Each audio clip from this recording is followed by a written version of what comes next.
Sa pagsusuri ng ating minamahal na punong lingkod, mic test, test mic. Makapasanawa tayong lahat, mga kapatid. Tawagin na po natin ang ating minamahal na punong lingkod, Brother Mike Z. Velarde.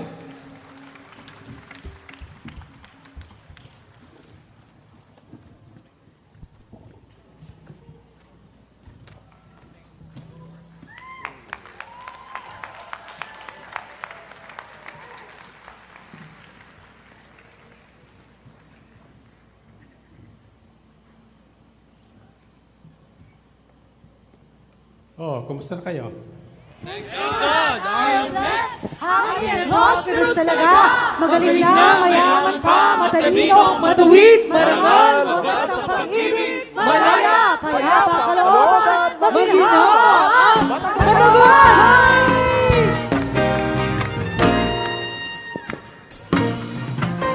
Thank God, I am blessed, happy and prosperous talaga. Thank God, ako'y mayaman at matalino pa. Thank God, ako ay marangal at matuwid na. Thank God, happy, pag-ibig ko'y wagas na. Thank God, I am blessed, happy and prosperous talaga. Thank God, ako'y mayaman at matalino pa. Thank God, ako ay marangal at matuwid na. Thank God, happy, pag-ibig ko'y wagas na. Bata at matanda, lahi may magkaiba. Pag narinig ba ng iyang salita, sasabihin mo ibang-iba kaysa iba. Happy and prosperous talaga. Thank God, I am blessed. Happy and prosperous talaga. Thank God, ako'y mayaman at matalino pa. Thank God, ako ay marangal at matuwid na. Thank God, happy, pag-ibig ko'y wagas na. Pagkayal siya dahil sa kanya'y nagbigay, siksik-liklik, mabaw ang buhay. Masiyang siya dahil sinunod ang tulad. Chakyo! Happy and prosperous talaga! Thank God, I am blessed. Happy and prosperous talaga. Thank God, ako'y mayaman at matalino pa.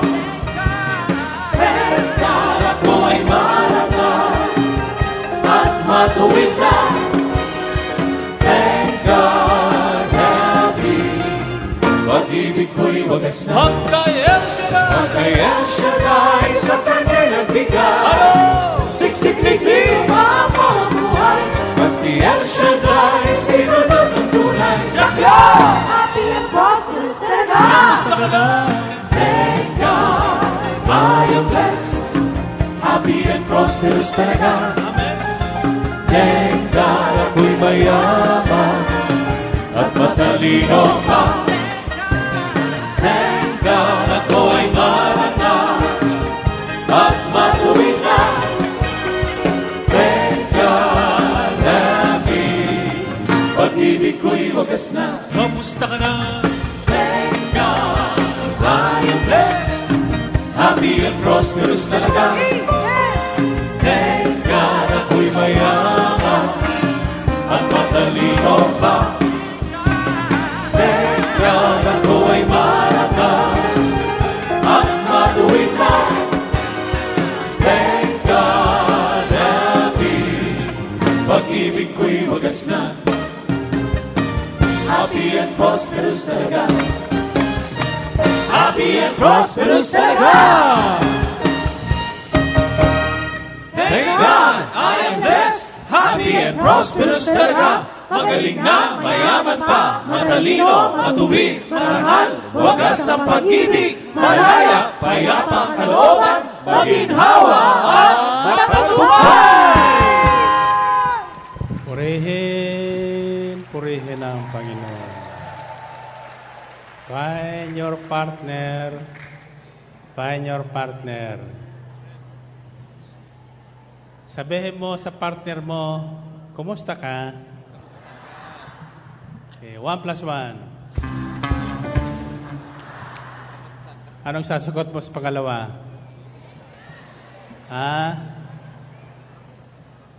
Ano? Thank God, I am blessed. Okay, 1 plus 1. 3 plus 3.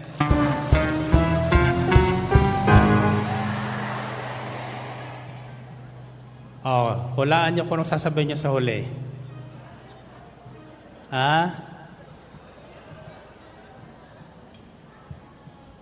Sabi mo sa huli, ano yung pangalawang sasabihin niyo? Thank God, I am blessed. Ang huli sabihin niyo, o ano ngayon? 1 plus 1. 3 plus 3. God, I am blessed. 7 plus 7.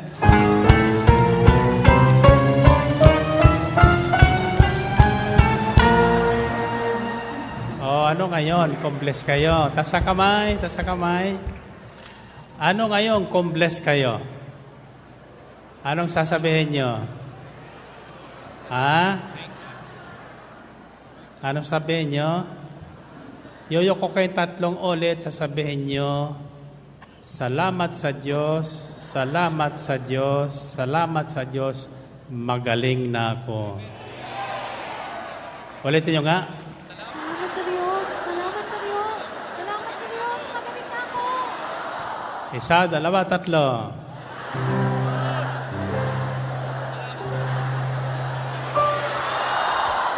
3. Purihin ang Panginoon. Okay, maupo tayo sandali. Now, balikan natin ito pong talinghaga tungkol sa manghasik. Lumapit ang mga alagad at tinanong si Jesus, bakit po ninyo dinadaan sa talinghaga ang inyong pagsasalita sa kanila? Sumagot siya, ipinagkaloob sa inyo na malaman ang mga lihim tungkol sa paghahari ng Diyos. Ngunit hindi ito ipinagkaloob sa kanila. Sapagkat ang mayroon ay bibigyan pa at mananagana. Ngunit ang wala, kahit ang kakaunting nasa kanya, ay kukunin pa. Nagsasalita ko sa kanila sa pamagitan ng talinghaga, sapagkat tumitingin sila, ngunit hindi nakakikita. At nakikinig, ngunit hindi nakaririnig, ni nakauunawa. Natutupad nga sa kanila ang hula ni Isaías na nagsasabing, makinig man kayo ng makinig, hindi kayo makauunawa. At tumingin man kayo ng tumingin, hindi kayo makakikita. Sapagkat naging mapurol ang isip ng mga taong ito. Mahirap makarinig ang kanilang mga tainga at ipinikit nila ang kanilang mga mata. Kung di gayon, di sinsanay nakakikita ang kanilang mga mata, nakaririnig ang kanilang mga tainga, nakaunawa ang kanilang mga isip, at nagbalik loob sa akin. At pinagaling ko sila, sabi ng Panginoon. Narinig niyo yun?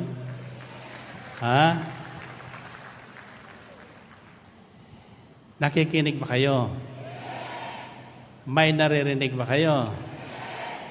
Tumitingin ba kayo? May nakikita ba kayo? Ano ang nakikita nyo? Well, sinasabi ko na tama ang Biblia. Tumingin kayong tumingin, wala kayong nakikita. Makinig kayo na makinig, hindi kayo nakaririnig. Anong ibig sabihin nun? Ang tinutukoy dito ng Panginoon ay tungkol sa mga lihim sa paghahari ng Diyos. ipinagkaloob sa inyo na malaman ang mga lihim tungkol sa paghahari ng Diyos. Ngunit hindi ito pinagkaloob sa kanila. Narinig na yun? Tatanungin ko kayo, alam niyo na ba ang lihim tungkol sa paghahari ng Diyos?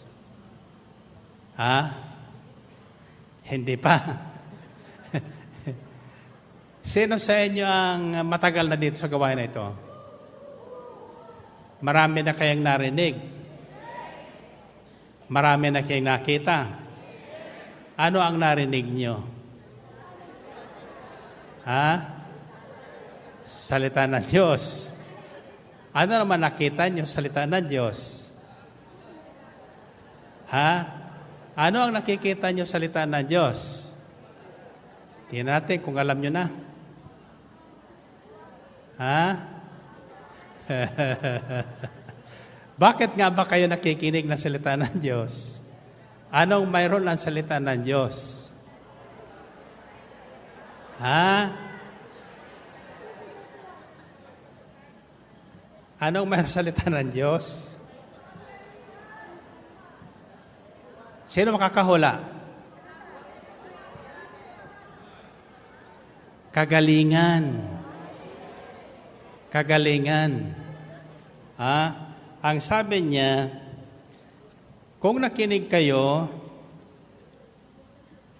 pinagaling ko sila, sabi ng Panginoon. Kung di gayon, di sinsanay nakakita ang kanilang mga mata, nakaririnig kanilang mga tainga, nakaunawa ang kanilang mga isip, at nagbalik loob sa akin, at pinagaling ko sila, sabi ng Panginoon. Kaya ang tawag dito, healing message. Healing message. Ngayon, ang tanong ko ay, bakit maraming may sakit ang hindi gumagaling?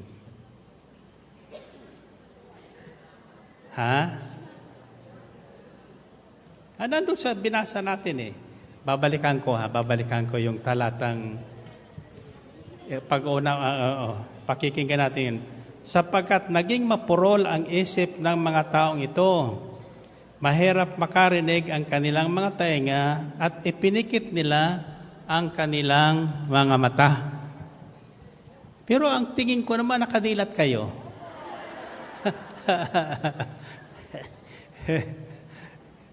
Nakadilat kayo at saka mukha naman di kayo mga bingi. Bakit kayo walang naririnig? At bakit wala kayo nakikita? Tatanungin kayo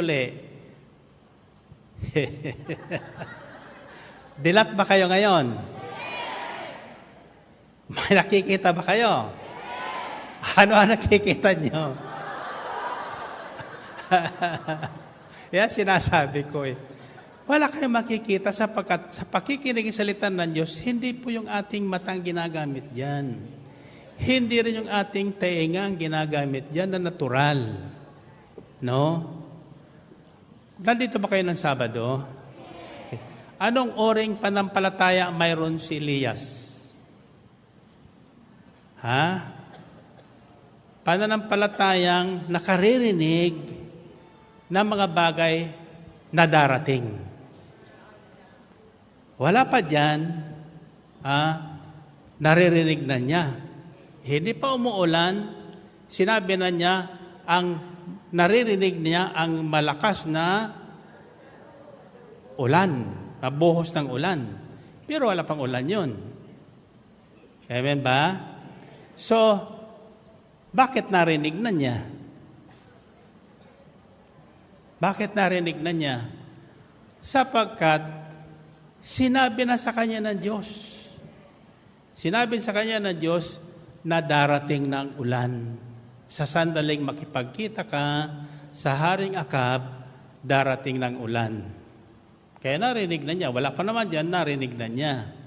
Pagkatapos, ano ang susunod? Nakita na niya ang darating na ulan. Darating na ulan. In other words, yung mga palatandaan ng pagdating ay alam niya kung saan ang gagaling. Sapagkat ulan ang pinag-uusapan, So, ang nanggagaling ang ulan sa ulap. Kailangan magkaroon ng ulap. Pero, gapalad pa lang yung ulap na yun eh. Paano naman magkakaroon ng ulan yun? Ano? Nasusundan nyo? So, anong susunod? Tinawag niya. Sinabi niya, napapatak na ang ulan. At, nang sabihin niya yon, biglang dumilim ang paligid. Sa ano? Ngayon, sa talinghaga ng mga hasik, pangkaraniwan na narinig natin ay yung butil na nahuhulog sa matabang lupa, sa tigang na lupa, etc. Ano yung butil na yon? Salita ng Diyos. Salita ng Diyos. Lahat na butil ay may buhay. Tatandaan niyo yan.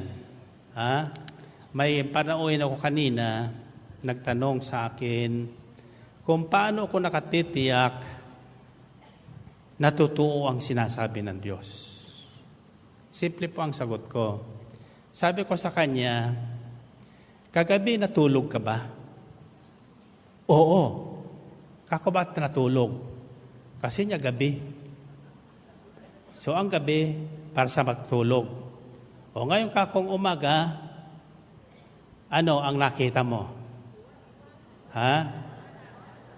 Liwanag? Hindi nakikita ang liwanag. Alam niyo ba yun? You can't see the light. Hindi natin nakikita ang liwanag. Ang nakikita natin ay yung naliliwanagan. Kaya alam nating araw na, umaga na, sapagkat nakikita natin ang gubat, nakikita natin ang langit, dahil naliliwanagan yun. Sila ang tinatamaan ng liwanag. Hindi mo sasabing may liwanag unless may makita kang object na tinatamaan noon. Nasusundan niyo ba? Okay. Ngayon, ang isa sa sekreto ng paghahari ng Diyos ay ayaw niyang may nagkakasakit. Ayaw magkakasakit. Kung ayaw niya naman nagkakasakit, bakit nagkakasakit ang tao?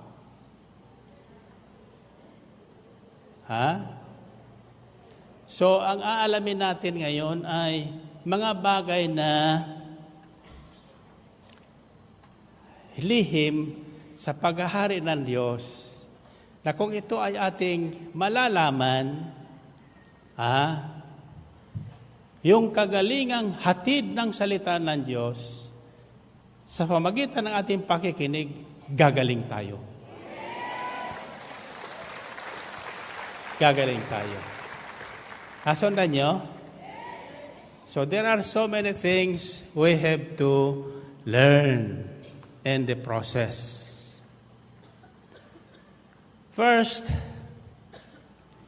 ibabay ko sa inyo, secrets to divine healing. When sabi divine healing, it involves spirit, soul, and body. Hindi pwedeng magkahiwalay ang mga iyan. No?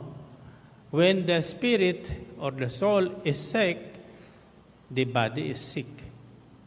Automatically. May sinasabing, the spirit is willing, but the flesh is weak. Anong ibig sabihin nun? Gusto mo na tumayo, pero may rayumo ko. Hindi ka makatayo. Amen ba? Gusto mong makayo, no?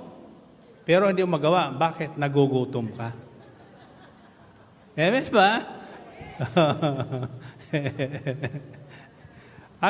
Bakit ko napili kaya ito? Sapagkat ang dami ko nababalitaan ngayon ng mga manggagawa na may sakit sa kidney, dinadialysis, no? Samantalang ipinangaral ko na sa kanila noon na huwag niyong pababayaan ang inyong katawan. Ang isa sa kailangan ng tao ay tubig. Ang akala kasi nila, ina-advertise ko lang yung negosyo ng misis ko. Agua Abelina. Ha? Pero kung maniniwala po kayo dyan, iyan ang kailangan nyo. Sabi sa isang dalubhasang nag-research tungkol sa tubig, Dr. Batman Haley of anong bansa ito? Iran. Noong nagkaroon pa ng revolusyon sa Iran noon, lahat na kontra doon sa namumuno, pinahuli at ikinulong. Mga political prisoner sila. May isang doktor na kasama sa kulungan. Yung mga nakakulong doon, palibas sa mga political prisoners, may mga sakit. Hindi ginagamot ng pamahalaan. Hinahayaan nila magkamatayan ng sakit. So since walang sakit, ay walang gamot, ang doktor na ito, inalam yung mga kasamahan niyang may nakakasakit. Ang alam lang niya, painumin ng tubig. Painumin ng tubig. So in the process, na-discover niya na karamihan doon sa may sakit, walang sakit. Dehydrated lang. Kulang sa tubig. The moment na nagkulang ang ating katawan sa tubig, natutuyo ang ating balat. Natutuyo ang mga ugat natin, nagkukulang tayo sa dugo, sa sirkulasyon. Kaya namamatay yung mga organs ng katawan. Nasundan nyo? So, what he did is, pinainom ng tubig yung mga kasama niya sa bilangguan. Nagsigaling. Nagulat ngayon ang gobyerno ng Iran. Sabi niya, paano gumagaling yung mga yun doon? Samantalang wala namang gamot pinadadala doon. Pagkain lang at tubig. So, pinalabas yung doktor na yon, pinapag-aral further tungkol sa kanyang nadiskubre sa tubig. Water is life itself. At ang salita ng Diyos ay inihalin tulad sa tubig. Sabi sa Isaiah 55 verses 10 to 11, as the rain and the snow falls from heaven to water the earth, and it shall not return to it unless it has accomplished its purpose. The purpose of which is to water the dry grounds, so that yung mga butil sa ilalim ng lupa na may buhay, na namatay noong tag-araw dahil sa kakulangan ng tubig, muling magkaroon ng buhay. Pagmasdan niyo po ang mga damo sa inyong paligid. Pag tag-araw, patay lahat yan, natutuyo. Lupa, natitigang. Pero sandali na umulan yan ng 3 araw, magugulat kayo, mayroon na kayong green plants na makikita sa inyong paligid. Amen? Bakit? Sapagkat yung mga natuyo, mga natuyong ugat nung binhi sa ilalim ng lupa ay nabubuhay muli dahil sa tubig. Tuloy-tuloy po yon, yung pagkabuhay na yun hanggang sa mamulaklak at mamunga. Ganyan din ang salita ng Diyos, napatid ng Panginoon sa taong makikinig. Kapag tayo ay napalayo sa salita ng Diyos, marami tayong mararamdaman. Para tayong natutuyo at natutuyong lupa at natitigang na namamatay na, naupos na kandila. Amen ba? Kaya subukan nyo lang na huwag makinig sa himpilan ng DWXI ng 2 linggo. Ha? Matutuyo ang inyong espiritu. Amen ba? Kanina sinubukan naming i-monitor sa YouTube itong gawain na ito. Malinaw pala doon. Malinaw, kaya lang nahuhuli ng mga tapos na yung pag-awit, sa YouTube umaawit pa. Delayed. Siyempre, umaakit pa yun sa satellite bago makarating doon sa Amerika. Dito lang. Lalo na kasi nasasabay namin doon sa monitor yung live at saka doon sa YouTube. Kako ganyan pala kako yan. Pero kung nakikinig ka lang sa YouTube, hindi mo alam yung nangyayari sa live, hindi mo alam na huli ka na. nahuli ka na ng mga ilang minuto sa iyong pinakikinggan. Pero babalikan po natin yung pakikinig. Pakikinig. May mga tao kasing nakikinig pero walang naririnig. Bakit? Bakit? Sino ang hindi nakaririnig na nakikinig? Ha? Yung patay. Bakit magsalita? Nakikinig yun. Ha? Pero walang naririnig, yung patay na eh. Ganyan din tayo. Pag patay ang ating pananampalataya, ingay lang ating naririnig. Wala tayong naunawaan sa salita ng Diyos. Kaya pag matagal na yung nagsisermon, tagal naman ito. No? Umakauwi na nga tayo. Pero kapag buhay na yung espiritu mo, kahit walang sinasabi yon, nakikinig ka pa. At may dumarating na mensahe sa'yo. Amen ba? Minsan nga, sinubukan ko dyan sa labas eh. Paglabas ko, nakaganon ako sa mikropono. Hindi mo ako nagsasalita. Nagsisigawan na, sound, sound. Paano magkakasound? Hindi mo ako nagsasalita. So in other words, nag-i-expect na sila. Bakit? Nauuhaw sila eh. Parang yung lupa na tigang, nangangailangan ng ulan. Kaya naghihintay sila ng ulan. Amen? Pagmasdan niyo ang lupa, pag tigang na tigang, nakanganga.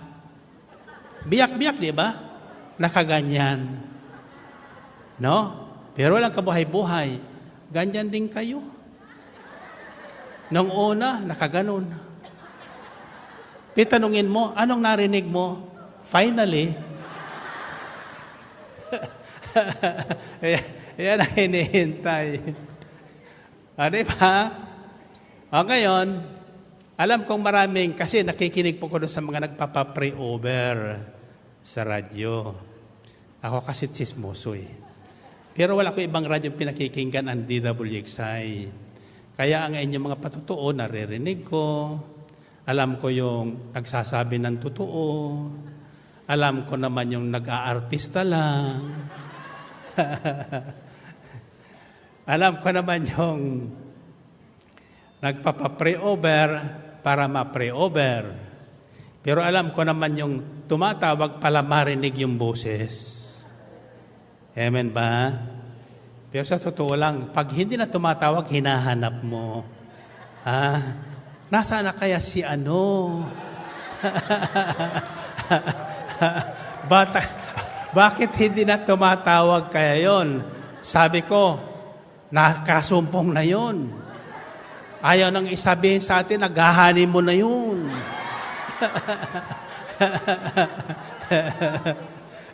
Kapag pinagpala na dito sa El Shaddai, hindi mo na makikita. Hindi mo na maririnig. Amen ba? Pero yung mga tinawag ng Diyos, andyan, rain or shine. Rain or shine.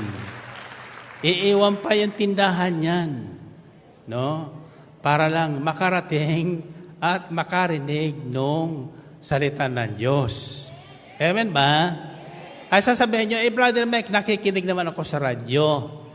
Sa radyo, alam, sa totoo lang, iba yung pakikinig sa radyo at pakikinig nung harapan na ganyan. Sa radyo, hindi mo makikita yung dimple ko. Hallelujah. Sa Hong Kong, sa itaas ko, sa likod ng stage, napakalaking LED screen. Siguro kalahati lang atin dyan sa labas. Kaya doon, kikita nila doon yung, nasa harap kong ganyan, doon nakatingin sa itaas. Sabi ko, nandito ako. Bas kayo nandun nakatingin sa itaas? Kasi doon po sa itaas, nakikita namin yung ngipin mo. Chismoso talaga, no? Tamang katagal sa day. Hindi yung minsan pinakikinggan, kundi yung kung ano-anong pinakikinggan nila. Kako bakit yung ngipin ko ang tinitingnan mo? Nagtataka kami, pustiso ba yan? Sabi ni Ligayong kasama ni Sir Bilensano sa Aguabilina, pumunta sa munisipyo, kumuha ng permit. Sabi niya, nandun ka pala kay Brother Mike. Sabi niya, tanong mo nga sa kanya kung tunay yung ngipin niya. Kung hindi postuiso. Alam mo ang sagot, sabi niya, nagtututpik nga yun eh. Ibig sabihin, tunay yung ngipin niya kasi nagtututpik. Hallelujah. Isang araw, naghahanap si Sister Bila ng toothpick. Nasaan yung toothpick dito? Ba't naubos na naman? Kakuha bang kung sinasahulog yung toothpick ko dyan?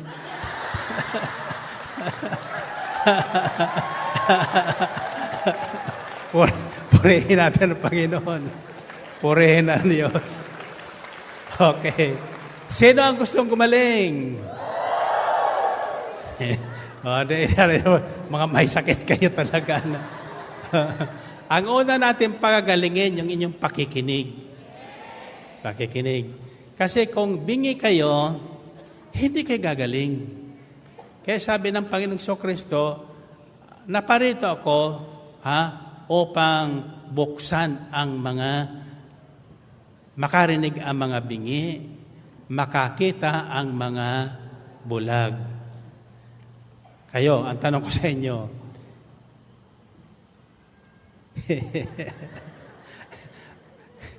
hindi kayo bingi? Sinong hindi bingi? In other words, naririnig nyo na ang pahatid ng Diyos na magbibigay sa inyo ng kagalingan. Amen ba? Okay. Sa lahat nakikinig ngayon, kung tatandaan yung babahay ko sa inyo, pagkatapos natin, siguradong magaling na kayo. Kung gagawin nyo yung sinasabi ng Diyos. Kasi may sinasabi ang Diyos eh. Amen ba? Teka nga pala, nakalimutan ko yung tanong sa akin nung panauhin ko kanina. Paano ko daw mapapatunayan na totoo ang sinasabi ng Diyos na nababasa ko sa Biblia? Sabi ko sa kanya ganito yon, simple lang kako.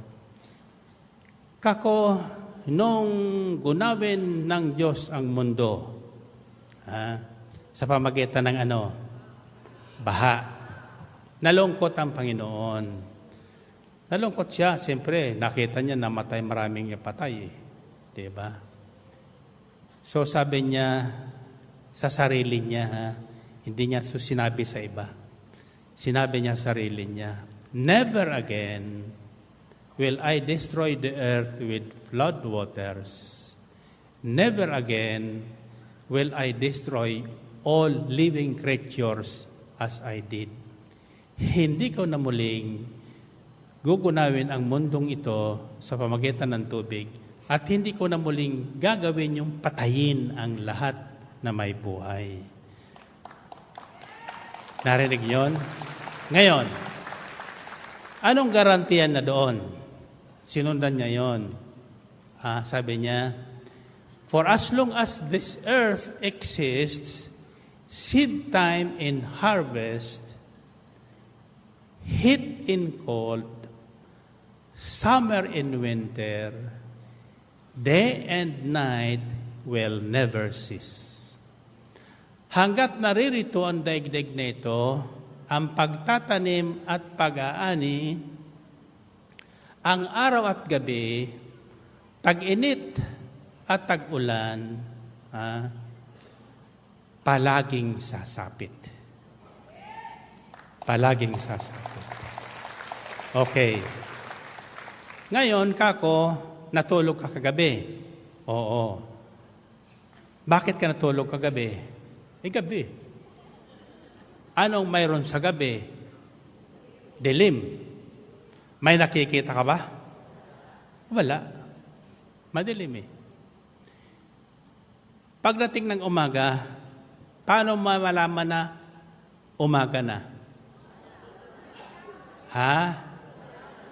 May nakikita ka na. In other words, mayroon ang liwanag na sumisikat. Kasi mayroon ng naliliwanagan. Always remember this, you will never see the light.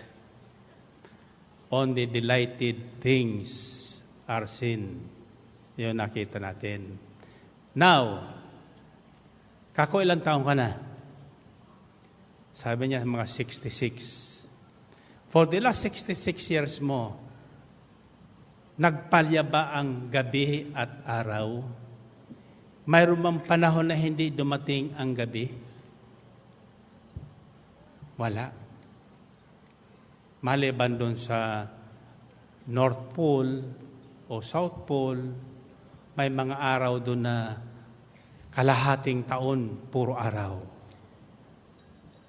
Kalahating taon naman, puro gabi. So, ang tulog nila doon, kalahating taon. Gising naman sila ng kalahating taon. Ganon ba yun?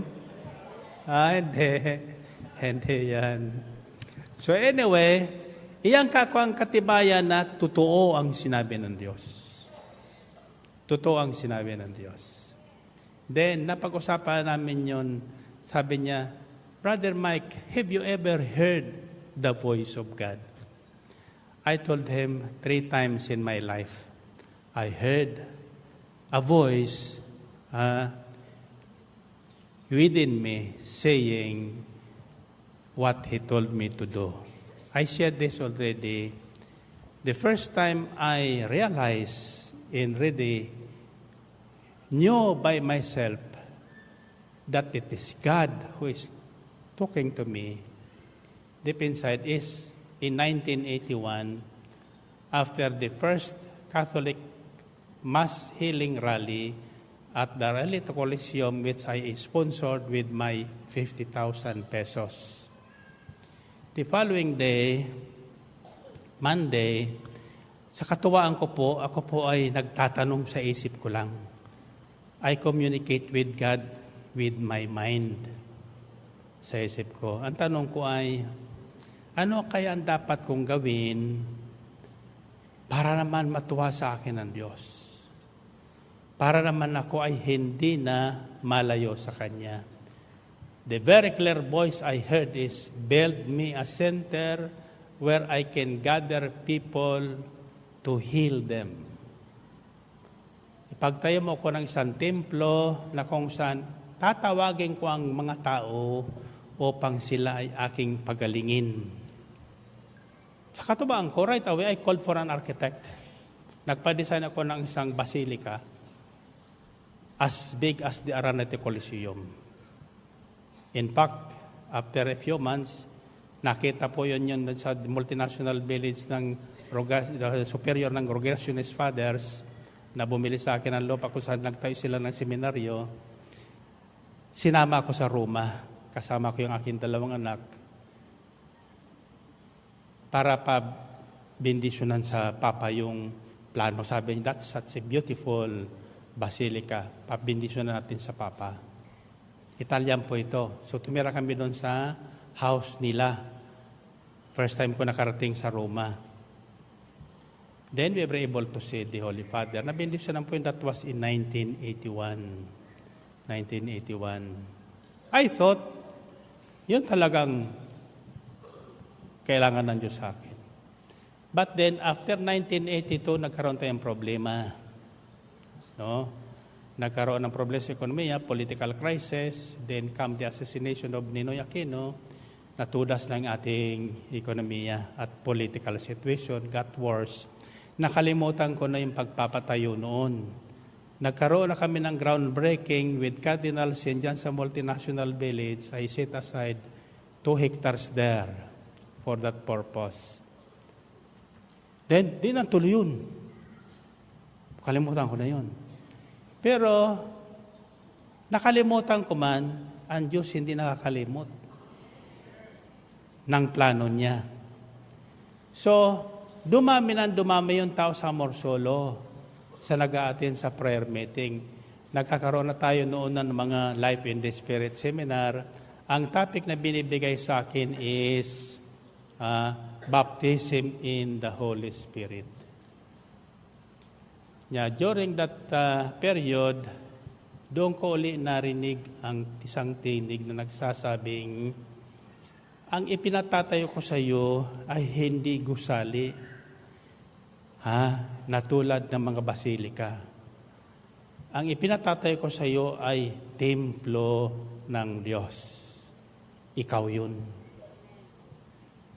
Kayo yun. Ako yun.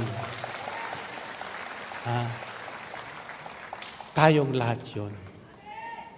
So the first secret in the kingdom of God that we should know is know that your body is the temple of the Holy Spirit. Kaya sasabihin mo, nasaan ang Diyos? Nasaan ang Diyos?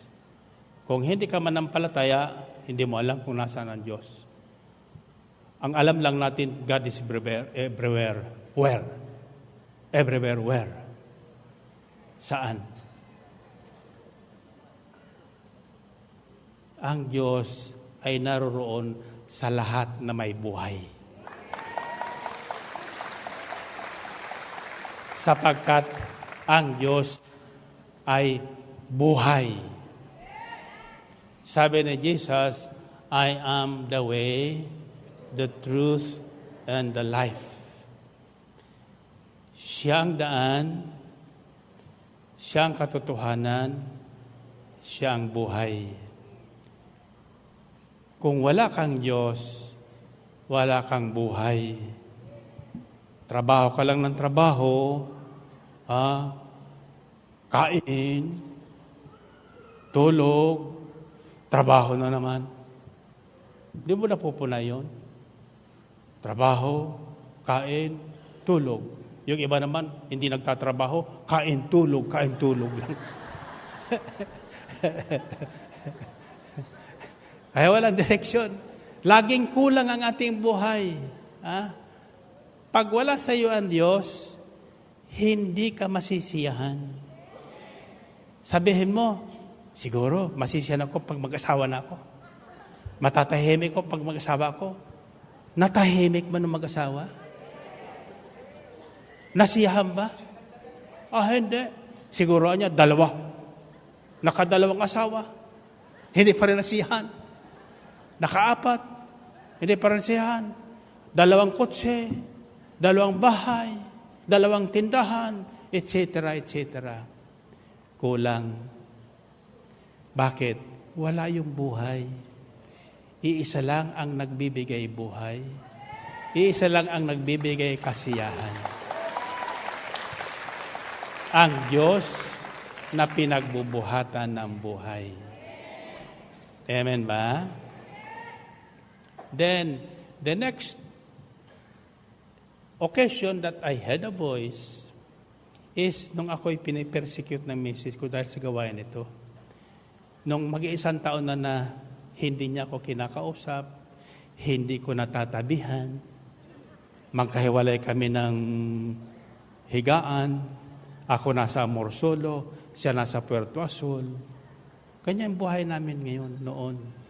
No? Then, siyempre,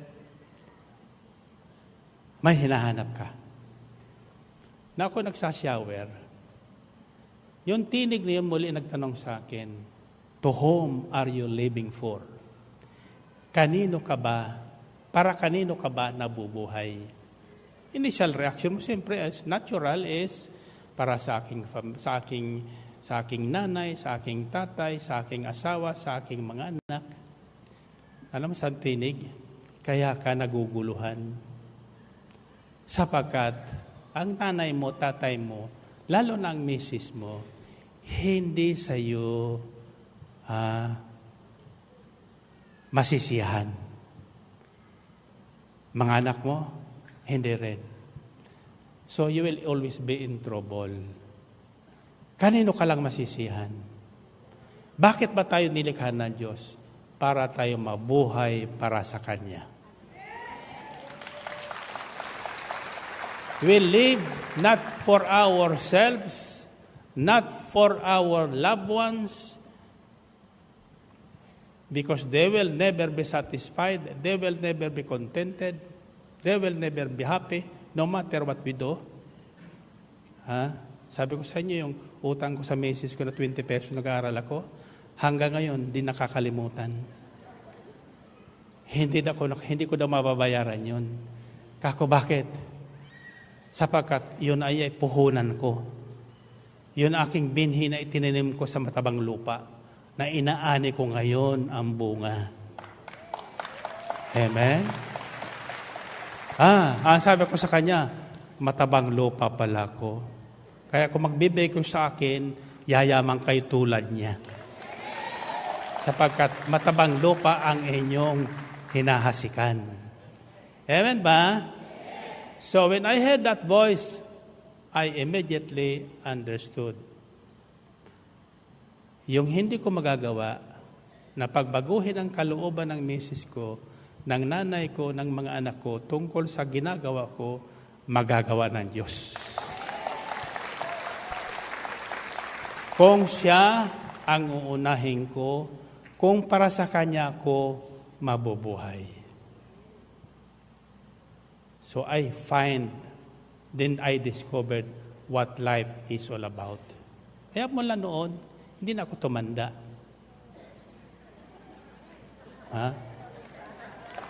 Kita nyo? Bakit? Panatag na loob ko, nabubuhay ko para sa Diyos. Ang sabi sa Biblia, at gagantimpalaan kita ng mahabang buhay. Diba? Basa niyo sa Salmo 91, no? There are 7 promises there in Psalm 91. Hold on to that. That is if you believe. This God is a God of belief. Di mo makikita ang Diyos eh. Paniniwala lang talaga eh. Ang sabi ng mga walang Diyos, iyan ang relihiyon o ang paniniwala ay opium ng mga walang magawa. Narinig yun? Lalo na niya naman mahihirap. Siya nagkakamali sapagkat sinasabi ng Biblia, mapalad ang taong wala nang inaasahan kundi ang Diyos sapagkat makakasama sila ng Panginoon. Amen? At kapag kinasama ka ng Diyos at kinasama mo ang Diyos, wala ka nang hahanap-hanapin pa. Amen ba? Sabi ng Panginoon kay Abraham, I am your very great reward. Sinabi ng Diyos kay Abraham yun, I am your very great reward. Ako ang pinakamalaking gantimpala mo sa buhay. Naghahanap ka ng gantimpala sa buhay mo, ang Diyos ang tanggapin mo. Siya na ang pinakamalaking gantimpala sa buhay mo. Sa lahat ng paghihirap mo, sa lahat ng ginagawa mo, may magantimpala na hindi ka masisiyahan. Pero ang Diyos ang may sabi, I am your very great reward. Amen? Kasundan niyo yun? Sa mga taong naniniwala at nananalig sa Kanya at tinanggap siya, nagkakaroon ng buhay. Kanina, tinitinan ko kasi sabi ko sa camera, isa-isahin niyo ang mukha ng mga nag-a-attend. Gusto kong tingnan during the worship. No? O kung may nagsasalita, gusto ko makita ano ang kanyang reaksyon. Kaya nakikita ko na yung mga may buhay. Nakikita ko naman yung mga patay. Huwag kayo mag-alala. Mag-alala. Sapagkat bago tayo magtapos, may buhay kayo galing sa Diyos.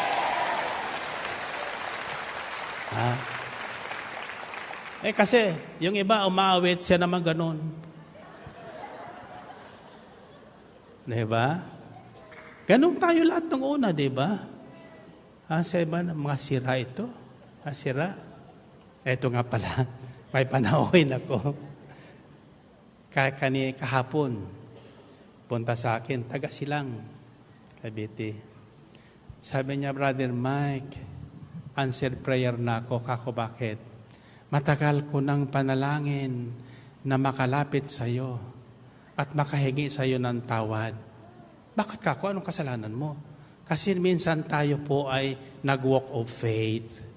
hindi na po kayo naglakad. Sumakay po kayo sa karwahe. Ang sabi ko, ay matanda na si Brother Mike. Sabi niya, hindi na makalakad, matanda na si Brother Mike. Alam mo, Brother Mike, kinabukasan, di na ako makalakad. Sabi niya, ha? At saka ako, tumanda ka na. Oh, oo nga, sabi niya. Mula noon talaga, nanghina na ako, tumanda na ako. Ha? Naalala ko yung sinabi ko sa iyo. Kaya sabi niya, patawad naman. Hingi ko, paparito ko para humingi ng tawad. Sabi ko, ayaw ko nga. Di umiyak, sabi niya, patawad naman. Kako, yun totoo lang, kako.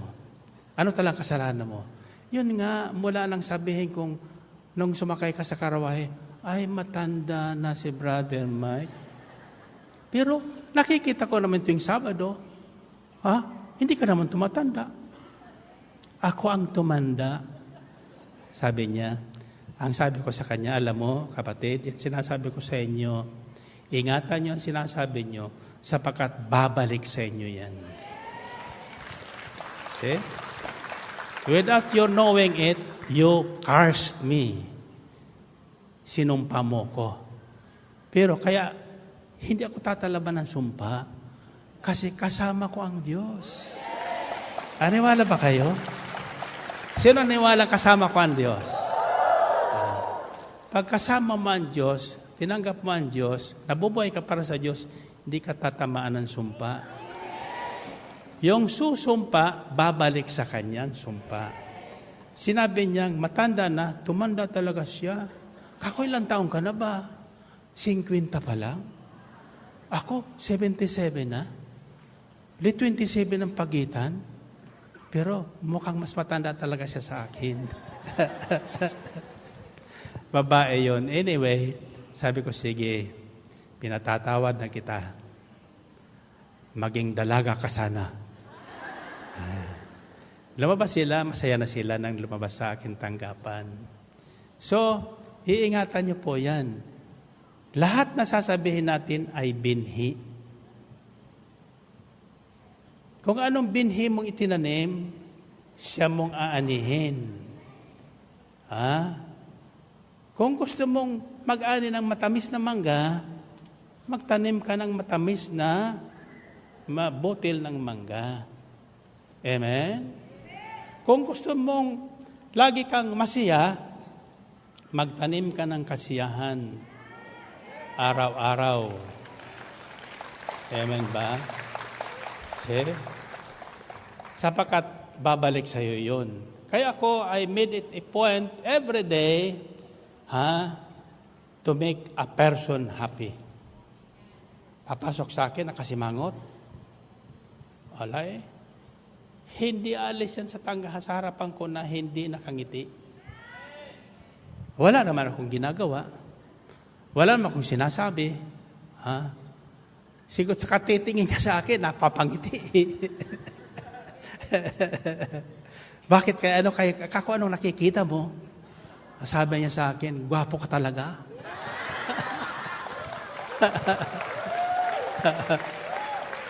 Sabi niyo, secret. The first secret sa paghahari ng Diyos is, kung ikaw ay susunod sa Kanya, hindi Kanya padadalhan ng sakit. At kung magkasakit ka man, pagagalingin Kanya. Amen? Saan niyo masusupungan yan? Exodus chapter 15 verses 25 to 26. Then Moses cried out to the Lord, and the Lord showed him a piece of wood. He threw it into the water, and the water became sweet. There the Lord made a decree and a law for them, and there he tested them. He said, if you listen carefully to the voice of the Lord your God, and do what is right in His eyes, if you pay attention to His commands, and keep all His decrees, I will not bring on you any of the diseases I brought on the Egyptians, for I am the Lord who heals you. Dahil dito dumaing si Moses kay Yahweh. Itinuro naman sa kanya ang isang putol na kahoy. Kinuha niya ito at inihagi sa tubig. Nawala ang pait niyon. Doon sinubok sila ni Yahweh at binigyan ng tuntunin. Ang sabi niya, kung ako ay buong puso ninyong susundin, kung gagawin ninyo ang matuwid at susundin ang aking kautusan at makatuntunin, hindi ko ipararanas sa inyo ang alinmang sa mga sakit na ipinadala ko sa Ehipto. Akong si Yahweh ang inyong manggagamot. Narinig na yun? Ayaw niya magkasakit tayo. Kung siya ay ating pakikinggan, ang tinig niya ay ating pakikinggan, at susundin ang kanyang mga utos, hindi tayo padadalhan ng anumang sakit o salot. Ligtas tayo doon. Covered tayo ng protection, divine protection ng Diyos. Amen ba? Pero sabi niya, sakali man kayo ay magkasakit, sa katigasan ng ulo nyo, tatandaan nyo, hindi lahat na sakit kalooban ng Diyos at hindi kalooban ng Diyos na magkasakit ang tao. Ayon dito sa nasusulat. Ha? Pero ang sakit naririyan. Naririyan. Ha? Nariyan sa hangin na ating hinihinga. Nariyan sa tubig na ating iniinom. Nariyan sa mga pagkain na ating kinakain. Kaya bago kayo kakain, dinadasal po yan. Yung tubig at saka yung pagkain. Bakit? Ano bang kinakain natin ngayon? Puro chemicals na po yan. Ha?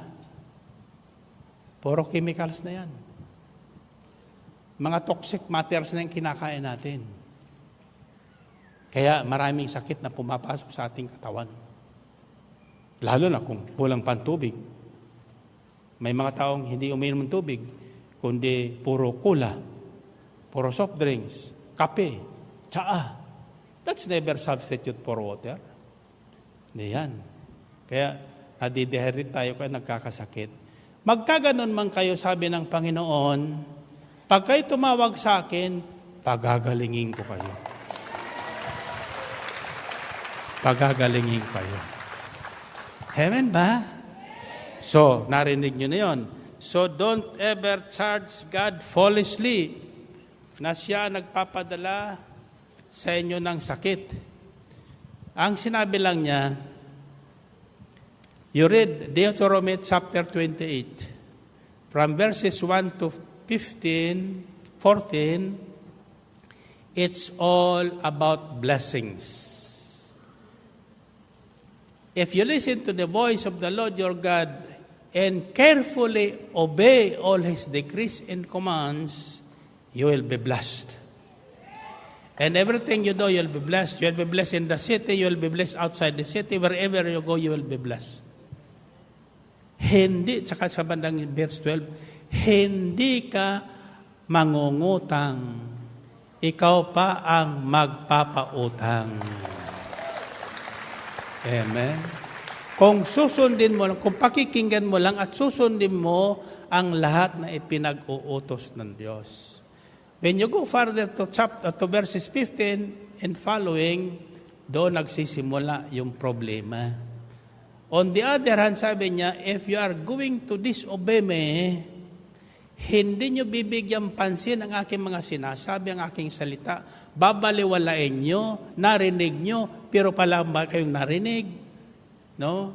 Tinutudapasan nyo, ito ang darating sa inyo. Darating sa inyo ang mga sakit na ito. Galis, boni, kitong, pagkabulag, etc. Ang dami sakit doon. Mga sakit na hindi mapapagaling as a result of a curse.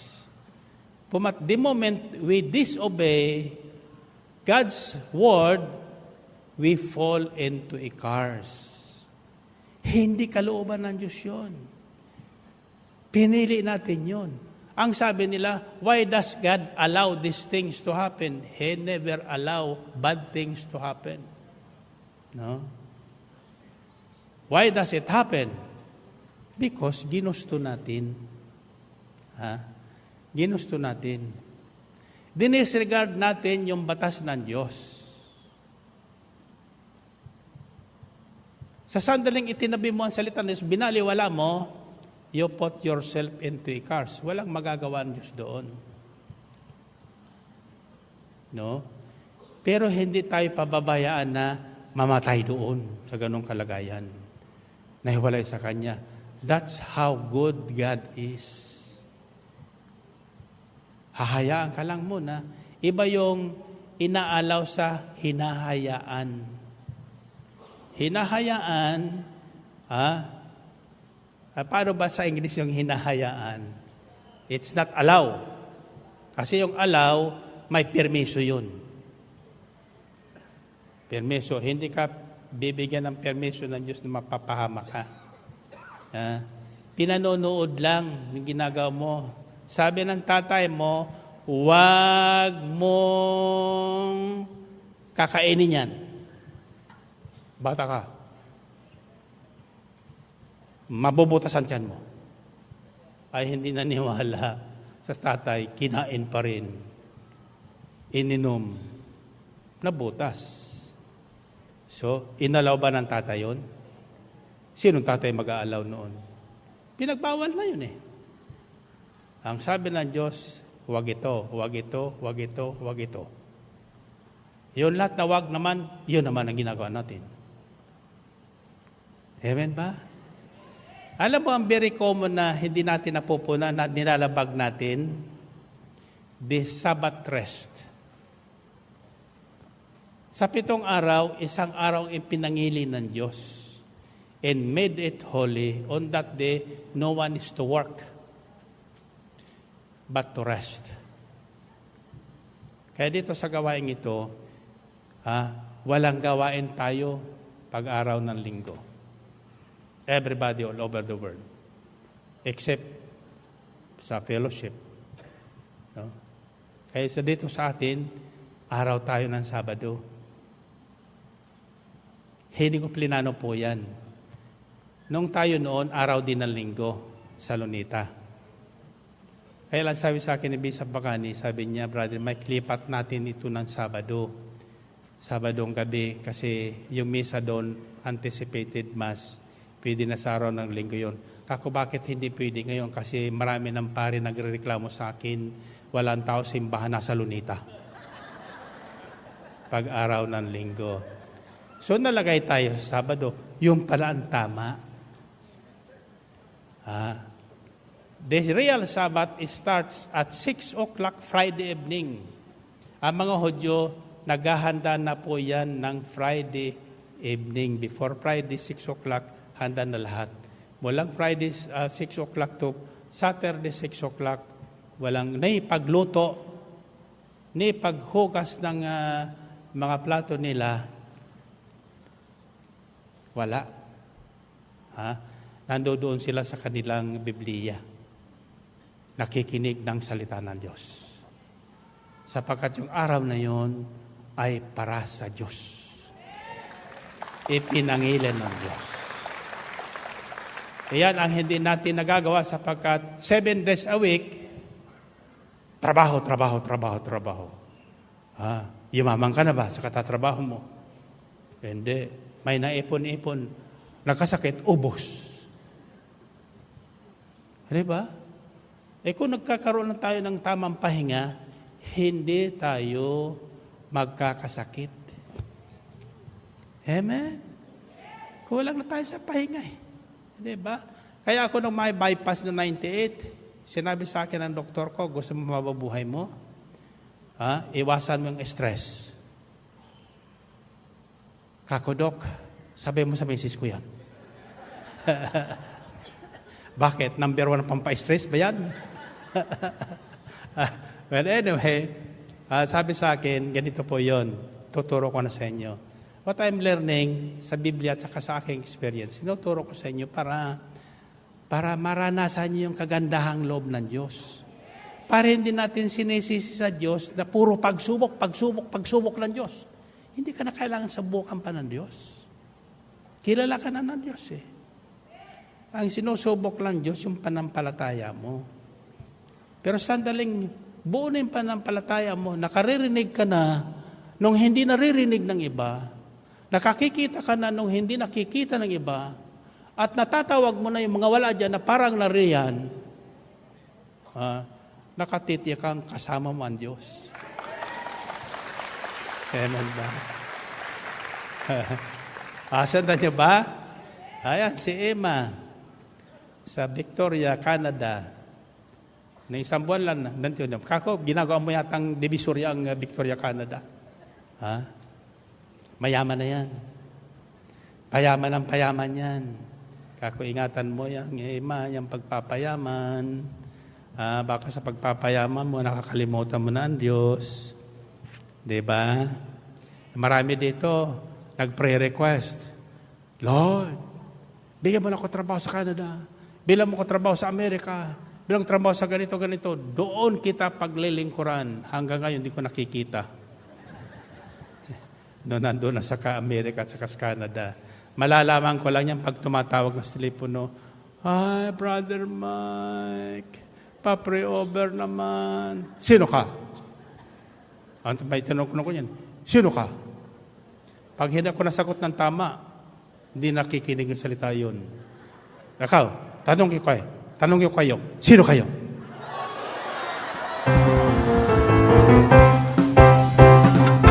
Sino ang ngayon sa magabagong panahon? Parang ako, hindi ako nalilimutan ng Panginoon. Yayaman ako sa tamang panahon. Ako, sino ang ngayon? Ano ngayon sa magabagong panahon? Parang ako, hindi ako nalilimutan ng Panginoon. Yayaman ako sa tamang panahon. Susunod ako sa utos ng ating Panginoong Diyos.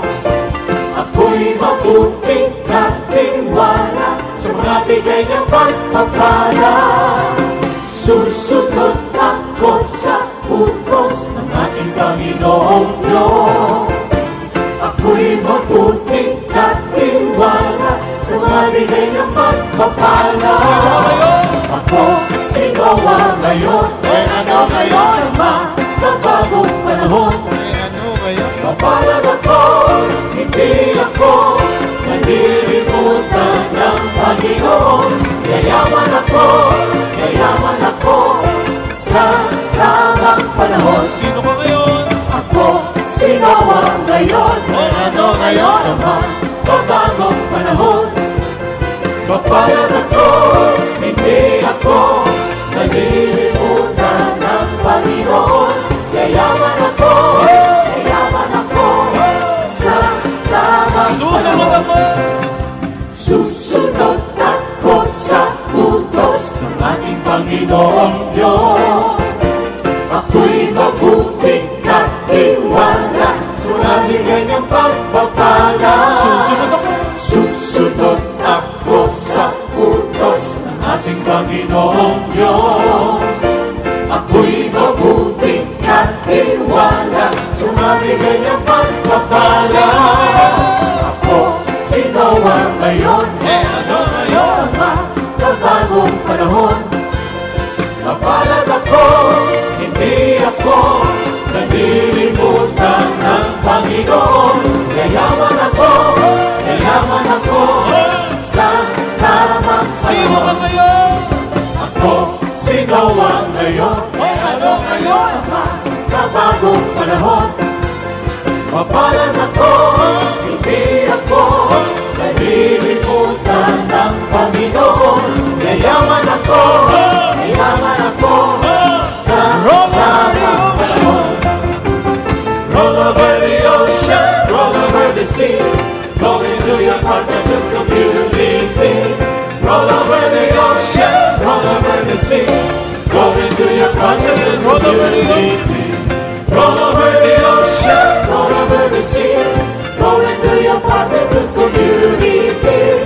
Roll over the ocean, roll over the sea, roll into your part of the community. Purihin ang Panginoon. Okay. Alam nyo na ang sikreto sa kalusugan. Basta alamin nyo, hindi kalooban ng Diyos na tayo magkasakit. Ang sikreto doon ay huwag tayong lalabag sa utos ng Diyos. Huwag tayong lalabag sa prinsipyo ng Diyos. Sapagkat sa sandaling lumabag tayo doon, automatic yun, magkakasakit ka, magkakaproblema ka. Ngayon, dahil mahal tayo ng Diyos, kahit tayo lumabag, nagkasakit, pangako niya, pagagalingin tayo. Pagagalingin tayo. So, the next secret that you should know is, about divine healing, is, kalooban ng Diyos tayo pagalingin. Pero hindi naman basta gagaling tayo dahil ginusto ng Diyos. Kailangan may gawin tayo. Anong dapat nating gawin? Ito ngayon, yung ating pinag-aralan eh.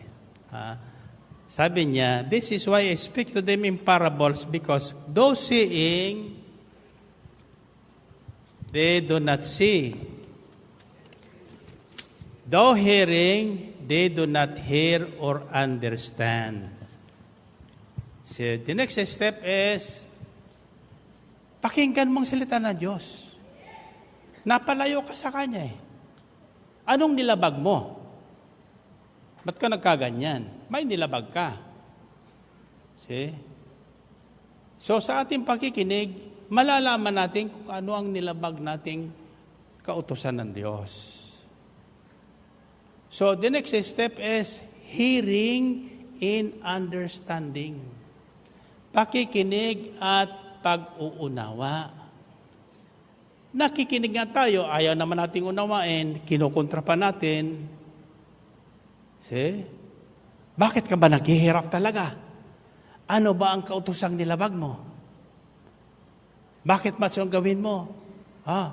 Kapos na kapos. Malaki naman ang kita mo. Pero wala ka nakikita. Palaki ng palaki ang kita, walang nakikita. Bakit? Manilabag ka. Kaya ka nagka-problema. So, pakinggan mo ang salita ng Diyos. Sa pakikinig mo, maunawaan mo. Kaya pala ako nagkasakit. Diba? Kulang na ako sa tulog. Kasi lagi kong iniisip yung aking negosyo. Wala akong ginawa kundi magkwenta ng aking binta. Yung iba naman, hindi makatulog lang sa pautang na hindi binabayaran. Yung iba na hindi makatulog sapagkat wala nang mautangan. Bakit ka nga nagkabaon-baon sa utang? Samantalang ang gusto ng Diyos, ikaw ang magpapautang. Hindi ka ang mangungutang. Diba? Ang problema ngayon, sinisingil ka na ngayon. Sinisingil ka na, kaliwa kanan. Tapos sisisihin mo ang Diyos, hindi ka tinutugon. Makinig ka sa salita ng Diyos. Maririnig mo sa sinasabi ng Diyos, hindi ka dapat nagkaganyan kung hindi ka lang lumabag sa aking kautusan. Ikaw sana nagpapautang, hindi ikaw ang nangungutang. Ngayon, akong sisisihin mo, bakit ka sinisingil ng pautang? Sa pakikinig mo, maunawaan mo. Ano ngayon ang solusyon para hindi ka naguluhin ng mga inutangan mo?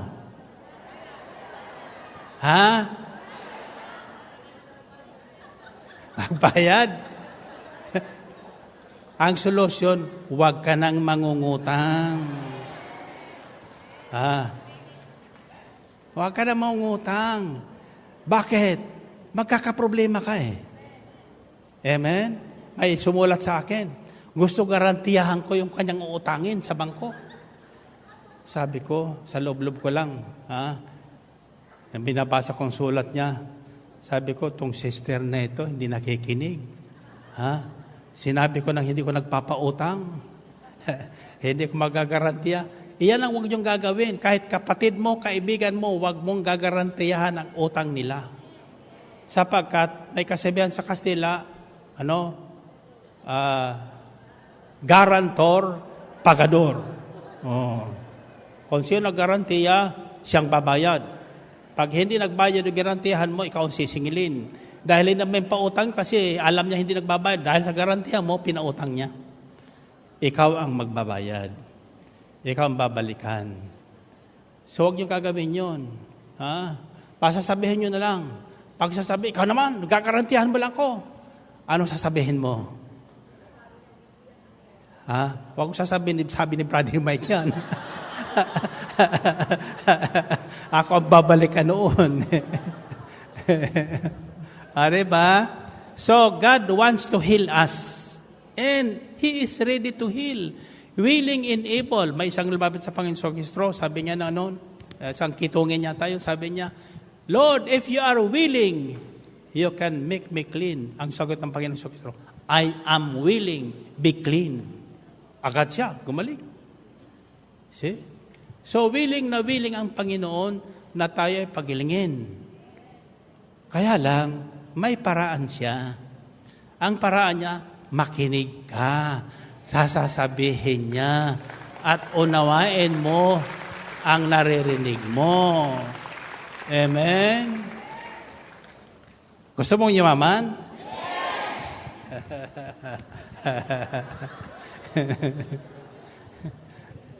Sinabi ko na sa inyo, ang susi sa pagpapayaman eh.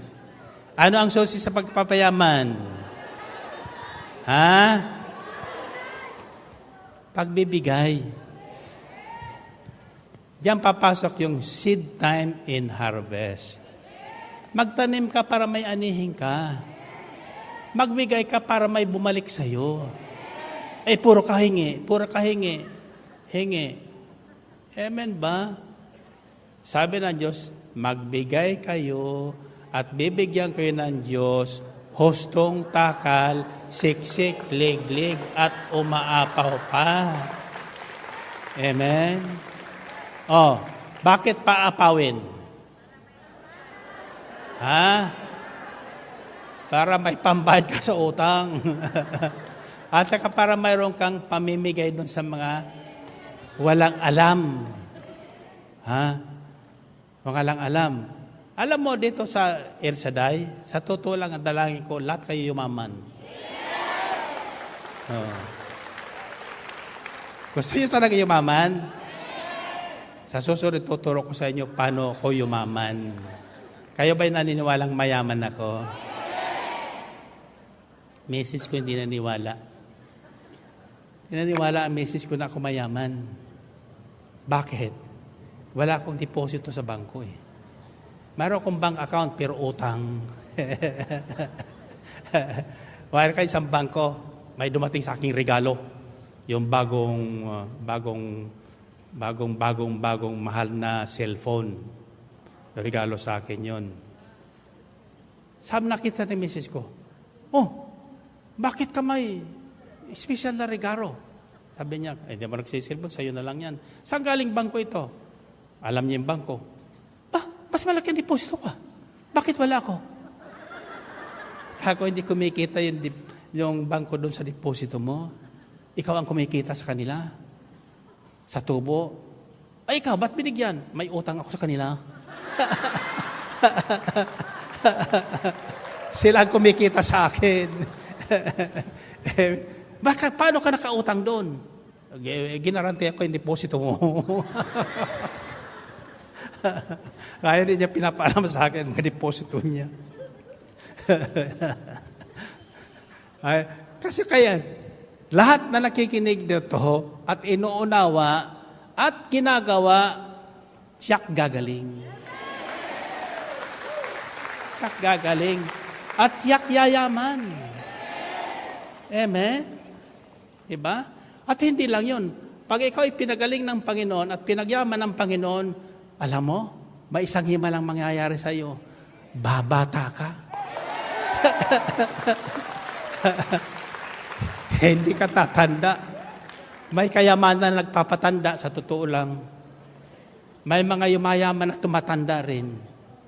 Bakit? Kasi kayamanan niya, intindihin niya yun eh. Pero yung kayamanan na bigay na Diyos, may kasamang kapayapaan yun. At saka may kasamang kagalakan yun. Amen? Pag ang kayamanan mo ay galing sa Diyos, hindi mo na mamalayan, wala na. Bakit? Pinabigay mo na eh. Pinabigay mo na. Pero wag ka. Sa sandali mo nang kailangan ka, isang sigaw mo lang. Darating. Darating. Amen ba? Oh, tatanungin ko kayo, sino talaga ang gustong gumaling? Ito ang isang dahilan kung bakit maraming nakikinig sa salita ng Diyos dito sa himpilan ng Didibig. Ngayon, alam kong marami nakikinig ngayon all over the world na may mga sakit. Bakit sila nakikinig? Kasi sinabi ng isang prayer partner, makinig ka pag-araw ng Martes at saka pag-araw ng Sabado. Nakikinig nga naman siya, pero bakit hindi gumagaling? Bakit hindi? Mananari ko niya, sabi niya, sabi mo, pag makinig, gagaling ako. Ay, nakinig ako. Hindi naman gumagaling. Nung nakikinig ka ba, pumalak pa ka ba?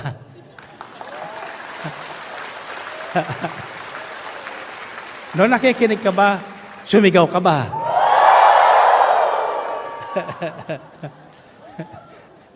Kung hindi ka sumigaw, hindi ka gumaling. Kung hindi ka pumalakpak, kung hindi ka sumigaw ng amen, kung hindi ka tumalo ng 7,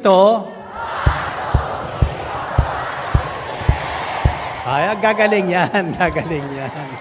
Magaling na yan.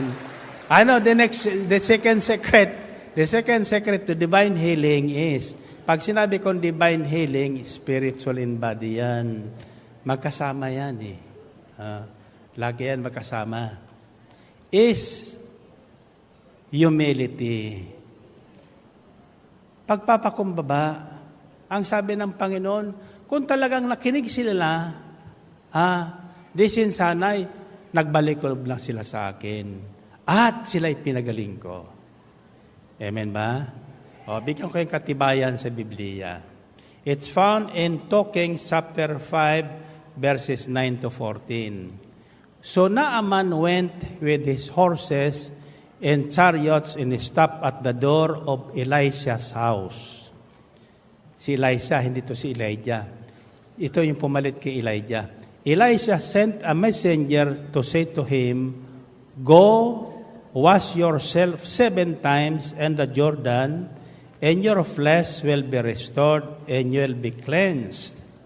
But Naaman went away angry and said, I thought he would surely come out to me and stand and call on the name of the Lord his God, wave his hand over the spot, and cure me of my leprosy. Are not Abana and Pharpar, the rivers of Damascus, better than any of the waters in Israel? Couldn't I wash in them and be cleansed? So he turned and went off in a rage.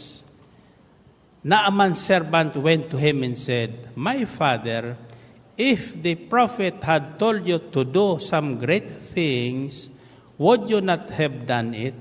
How much more then when he tells you, wash and be cleansed? So he went down and dipped himself in the Jordan 7 times, as the man of God had told him, and his flesh was restored and became clean like that of a young boy. Si Naaman is general sa Syrian army. Ang katulong niya isang Israelita. Siya nga may mata sa katungkulan pero nahiya sa pagkitungin. Walang lumalapit sa kanya. So sabi ng katulong niya na Israelita, sabi niya, Boss, sa amin sa Israel, mayroon pong nagpapagaling na lingkod ng Diyos. Si Propeta Eliseo.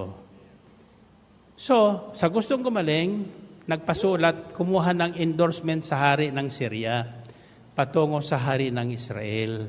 Ang sabi ng hari ng Syria doon sa hari ng Israel, itong aking general kitungin, gustong gumaling, pagalingin mo. Pumunta si Eliseo doon sa hari ng Israel. Nagalit yung hari ng Israel. Ano ka ba? Naghahanap ng away? Paano kita mapapagaling? Nalaman yun ni Eliseo.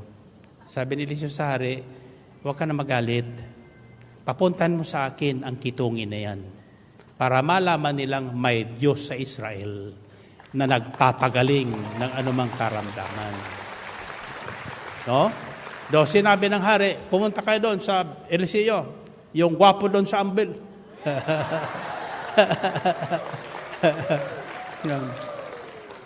Para i-pray over ka. De, pumunta naman yung general, kasama yung mga escort niya. Eh, ang ginawa ba naman ni Eliseo, sinabi nun sa katulong, sabihin mo sa general na yan, lumusong dong sa Pasig River. Itong ulit. Nagalit ngayon. Nagalit, sabi niya. Akala ko ba, bababayan ako ng lingkod ng Diyos niyan para i-pray over. Bakit ako niya palulusungin doon sa Pasig River na ang daming lumulutang na ginto doon? Ang dumi-duman yan. Doon lang niya sa ating bayan, sa Damascus. Malilinaw lang tubig doon. Bakit hindi niyo ko balusungin? Sabi nung katulong, Ama, sabi niya, kung ikaw kaya inutusan ng lingkod ng Diyos na gumawa ng isang malaking bagay na kagilagilalas, hindi mo gagawin. Ito naman, simple lang. Lulusong ka lang sa tubig na yan. Ay, ako dyan, sabi niya. Kita mo yan, maraming lumutang. Sabi niya, siguro sabi ng katulong, alam mo yung lumulutang na yan, iyon yan dumi ng propita. Kaya napapagaling sa'yo. Wala sa Biblia yun. Imahinasyon ko na lang yun. Bakit ayaw lumusong doon? Napakataas ang pride.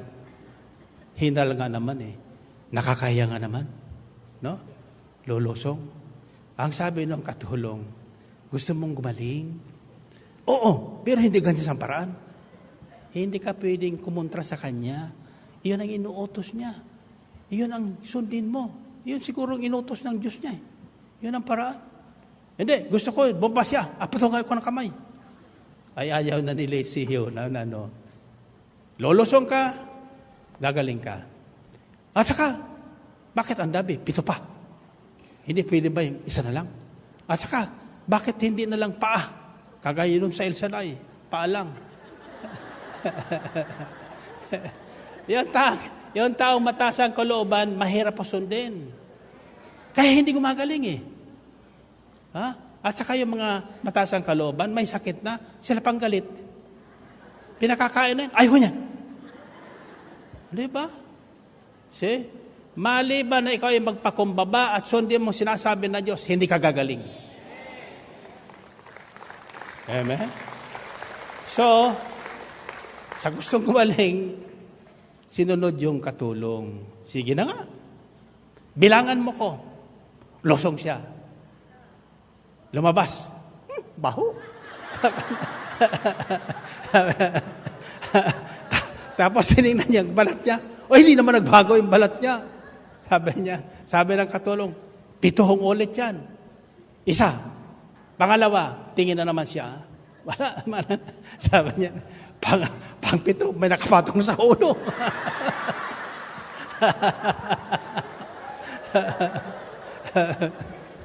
Hanggang sa mawala yung kayabangan niya. Na 7 losong siya, nagulat siya. Nako, balat sibuyas. Kuminis ang kanyang balat. So, ang sabi na naman, totoong may Diyos sa Israel na nagpapagaling. Amen? Diba? Iyan. Gusto ng Diyos, pagalingin tayo. Kaya naman, ang titigas ng ulo natin. Ito ang sinabi ng Diyos, gusto natin baguhin. Ang sabi ng Diyos, magpatawad ka muna. Ang sabi mo na, mamatay na lang ko. Hindi ko magpapatawad. Ang sabi ng Diyos, ginusto mo yan, bahala ka sa buhay mo. Gagaling ka ba? Sino gusto magaling? Magpatawad na kayo. Ang equivalent ng pagpapatawad yung paglusong sa Pasig River. Amen. A proud man can never forgive his enemies. But the moment you learn to forgive, then you have humbled yourself before the Lord. God will heal you. And finally,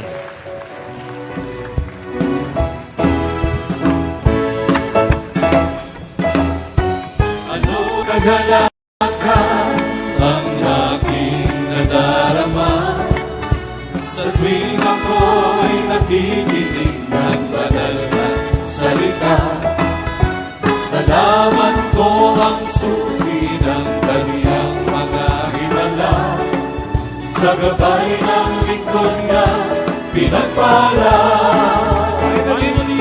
Finally,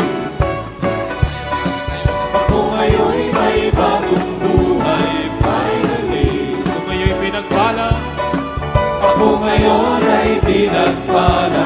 Finally, kung kayo'y tagumpay, ako ngayon ay tagumpay. Finally, sabay-sabay, finally, ang buhay ko ngayon, ang buhay ko ngayon siksik-lingling ng biyaya. amen. Kung may pasubok man ay hindi alimtana. Ako'y punong-puno, Ako'y punong-puno ng pag-asa at kalakasan sa pagtahak sa landas ng kabanalan. taas ang mga kamay, finally, Finally, ako ngayo'y malaya na. ako ngayon'y malaya na. Finally, Sumigaw ang mayaman na. ako ngayon'y mayaman na. Finally, ako ngayon ay magaling na. Finally, Sabay-sabay, yes, finally, and finally, finally, ako ngayon'y may bagong buhay. Finally, lumuntang ang mga pinagpala.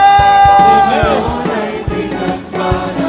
Finally, Sumigaw ang mga tagumpay na. ako ngayon ay tagumpay. Finally, Sabay-sabay, yes, finally, finally, finally, finally, yes, finally. purihin ang Panginoon.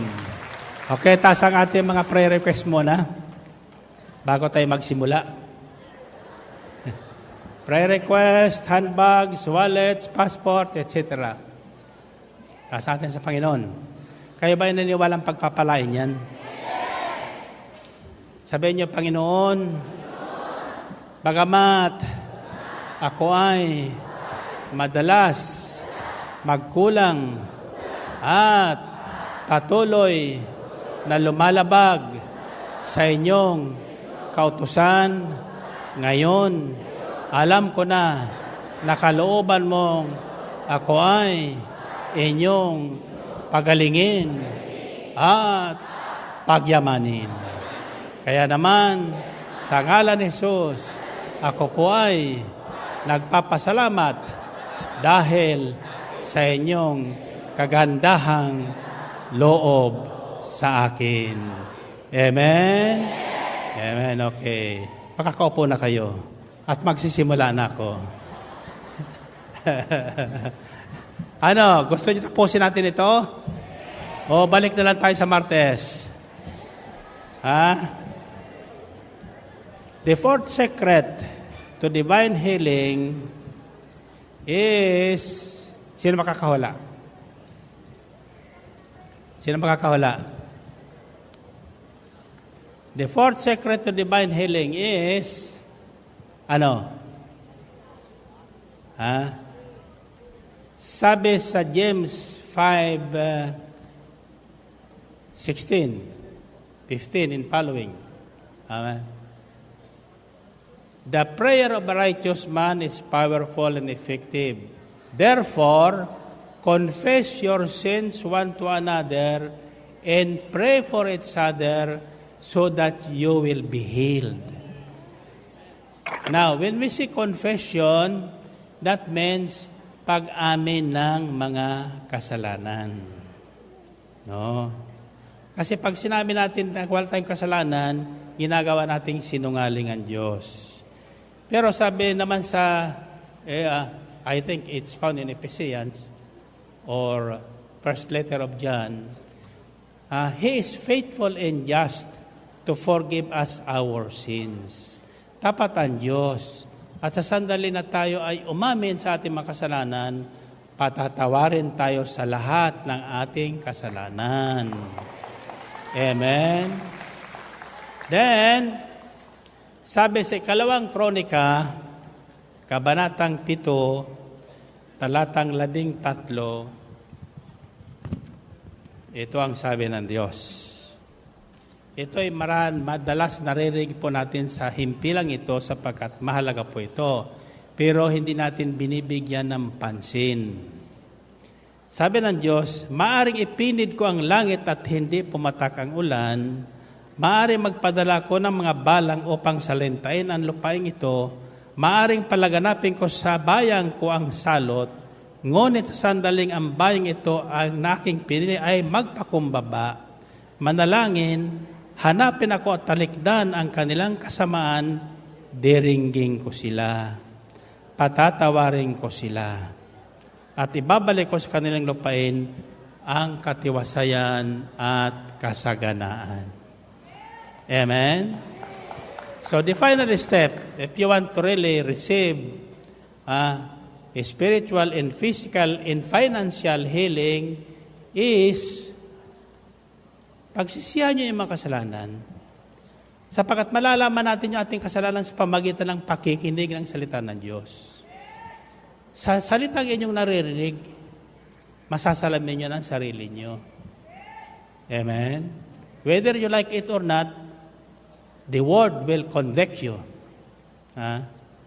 Yung salita ng Diyos ay papaliwanagan ka. Nag-i-invite yun ng pagbabalik loob. Ibig sabihin, sabi doon sa Matthew 13, di sinsanay nagbalik loob sila sa akin at pinagaling ko sila. Sabi ng Panginoon.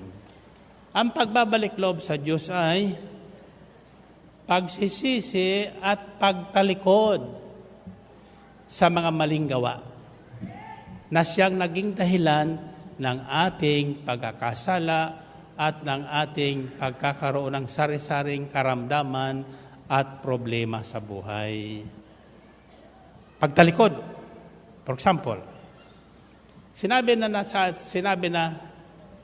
na sa inyo na maraming pagkain na hindi makabubuti sa katawan. Sinabi na ng doktor, nang magpatingin ka, huwag mo na itong kakainin. Huwag mo na itong iinumin. Pero anong ginagawa mo? Iyon pa rin. Pag nakita mo, takam. Tikim, kunyari, no? Pero takam yun. Ano, gagaling? Hindi. Iyan ang problema natin. Gusto natin ang Diyos ang sumunod sa atin. Hindi pwede yun. Kailangan tayo ang sumunod sa Kanya para yung pangako niyang kagalingan, pangako niyang gantimpalang mahabang buhay, pangako niyang kaligtasan, pangako niyang kayamanang hinupirhirapan darating sa iyo. Amen ba? Magkatotoo. Kanina may narinig ko, namumroblema. Pinagagalitan daw siya nung bata siya tumatanggap ng $900 na hindi niya pinaghirapan. Kayamanan niya pinaghirapan. Hindi mo problema yun. In other words, binibigyan ka niya sapagkat may kang bagay na ginawa na kinalugdan nung nagbibigay sa iyo. Amen? Not knowing that we have done some great things for someone, alam ng Diyos, tatando sa Biblia, lahat ng ating ginagawa, maliit man o malaki, may gantimpala ang Diyos. Ginawa natin sa ating kapwa. Amen ba? Kagaya ng ginagawa niyong pagpaparito, kahit matraffic, kahit nagagastusan, ba't kayo nagagastusan? May panggastos. Di ba? Sasabihin nila, wala akong pamasahe, ba't ka nakarating? Naglakad ka ba?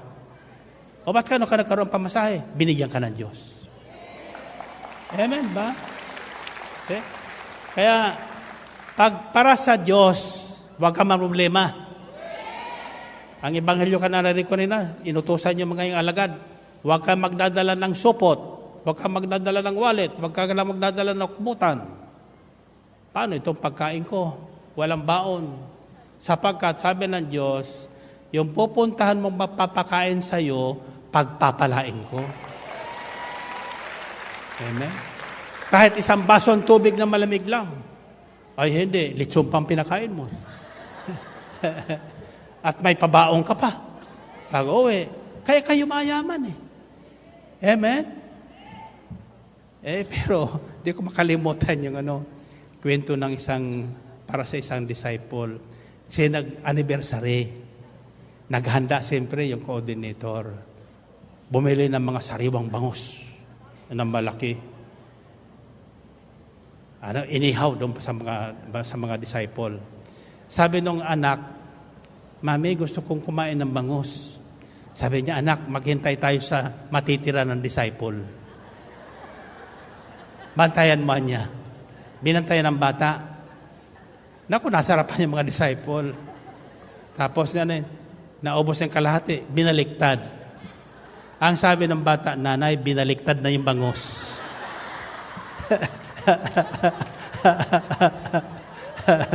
Mamaya-maya, buto, tinik na lang naiwan. Nanay, tinik na lang naiwan. Sabi niya, anak, huwag kang mareklamo, pagpapalain tayo ng Diyos. Amen ba? O ano? Nakinig ba kayo? Inunawa niyo ba? Kilala niya ang Diyos. Gusto niyang pagalingin kayo. Alam niyo nang gagawin niyo? Ano? O, tayo na kayo. Tayo na kayo. And find your partner. Find your partner. Sabi mo sa partner mo, nakinig ka ba talaga? Okay. 1 plus 1. Pangalawa, ito ang tatanungin mo, ano naman nakuha mo sa pakikinig? Okay, 1 plus 1. 3 plus 3.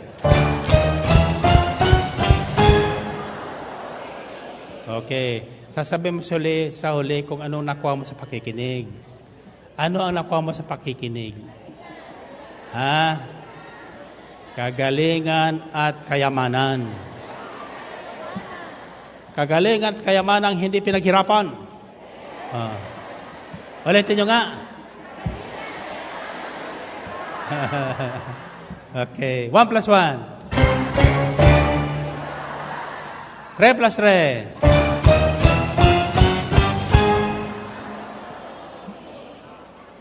Ano?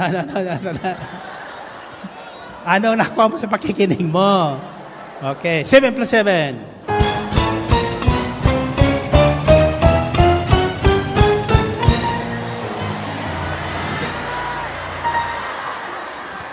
Taas ang kamay. Ito ang sisigan nyo. Pagtapos ko sa inyo, sabihin nyo, salamat sa Diyos. Salamat sa Diyos. Magaling na. Magaling na. Mayaman pa. Mayaman pa. Are you ready?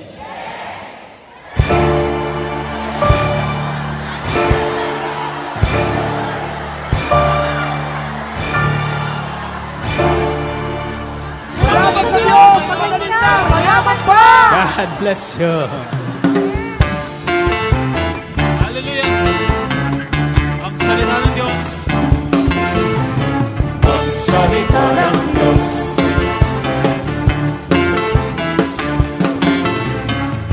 Salita ng Diyos. Kagalingan. Ang salita Nagbibigay kalakasan. ng kalakasan. Ikaw at ako ay makinig sa salita ng Diyos upang tayo'y magpanalangin. Ang salita ng Diyos. Ang salita Ibigay ng pag-asa. bibigay ng pag-asa. Ang salita ng Ibigay ng sigla. bibigay ng sigla. Ikaw at ako. Ikaw at ako ay makinig ng salita ng Diyos upang tayo'y magpanalangin. Ang salita ng Diyos